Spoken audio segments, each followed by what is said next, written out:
Hello everyone, welcome to Quick Tech Tutorial. Today for this video I will be showing you how you can download and install Facebook application. So for that, first of all, you need to open the Google Play Store. This process is specially for the Android users only. So click open the Google Play Store. Once you open the Google Play Store, you need to tap on the search bar on the top. There you type in Facebook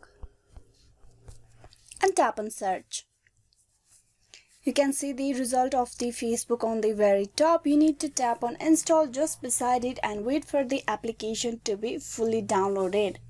Facebook is an online social media and social networking services. In Facebook, you can create an account and then connect with your friends, family and other people that you know.